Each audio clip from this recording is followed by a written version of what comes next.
The Hanging Linden of Marburg University, a German horror story. Part 1. The Linden Tree of the Hidden Courtyard.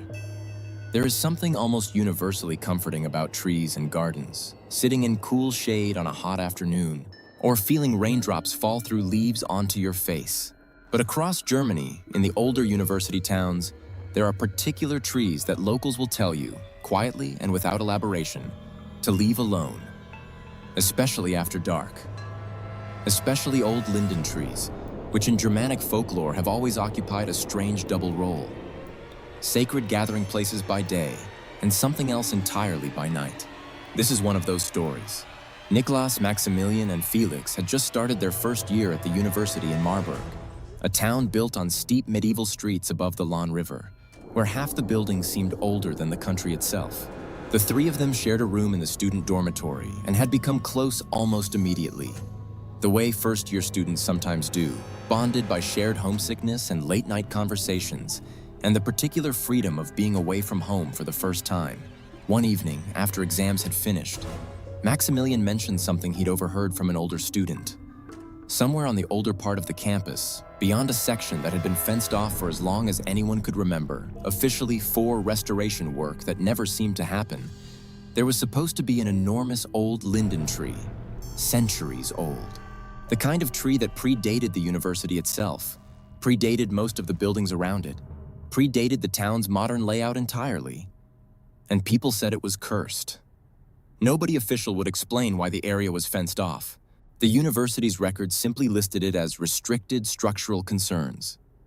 But the older students all seemed to know the same vague shape of a story, even if none of them could point to where they'd actually heard it. Nicholas, Maximilian, and Felix decided that night to go see it for themselves. They climbed the old stone wall at the back of the dormitory courtyard. Easy enough, with footholds worn into it by generations of students doing exactly this, and dropped down into the overgrown enclosure on the other side.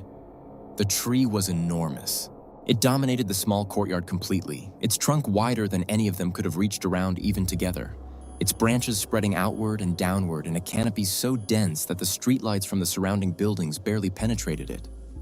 Half its leaves were dried and brown despite it being early summer. The other half looked almost rotted, black-spotted, curling, wrong. And tied to its lower branches, dozens of them, were old ribbons and strips of cloth, faded by weather, some clearly very old, others more recent. Nobody had explained those either. Maximilian, grinning in the way he always did when he was about to suggest something stupid, offered Felix 200 euros if he went and pulled one of the ribbons off the tree. Felix said no immediately. He'd actually done some reading before they came out here. Found an old forum post, half a local legend, about a young woman who had supposedly been murdered by a former boyfriend on this exact spot decades ago. Her body never properly found, just rumored to be buried somewhere near the tree's roots. The story went that her spirit remained tied to the tree, and that anyone who disturbed it, touched it, took anything from it, would be marked. Nicholas laughed at both of them. He walked straight up to the tree, grabbed one of the ribbons in a single motion, and pulled, taking not just the ribbon but a long thread that had been wound around the branch beneath it. He walked back and handed both to Maximilian, who paid up immediately, and the two of them spent the walk back to the dormitory teasing Felix for being so easily spooked. Most students had already left campus to celebrate the end of exams, so that night the three of them had their entire floor of the dormitory to themselves. Felix, still uneasy, locked their door from the inside. Nicholas and Maximilian, exhausted from the day, fell asleep almost immediately. They were all woken at once by the sound of breaking glass. Nothing was actually broken.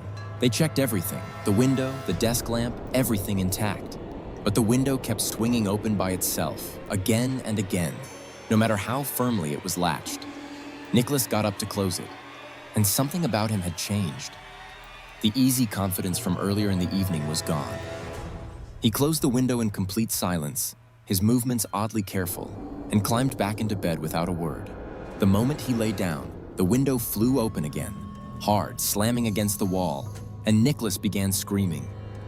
He said there was a woman outside the window, that her hair was matted and tangled across her face, that her body was covered in deep wounds, and that she was staring directly at him, mouthing something he couldn't hear but understood perfectly anyway. That she was going to kill him. Maximilian and Felix could see nothing outside the window. Nothing at all. Just the dark courtyard, empty, quiet. They spent nearly an hour trying to calm Nicholas down. He kept begging them for help, kept insisting she was still out there, still watching. Eventually, exhausted, he fell into a fitful sleep, and Maximilian closed the window one final time and wedged a chair against it. In the morning, Nicholas was gone. They searched the entire dormitory. Every floor, every common room, the laundry, the courtyard, nothing. Then Felix's phone rang. A friend, his voice strange and careful, told them that campus security had called the police that morning because they'd found a body hanging from the old linden tree in the restricted courtyard. Wrapped around the body, used as the means by which it hung from the branch, was the same ribbon Nicholas had pulled from the tree the night before.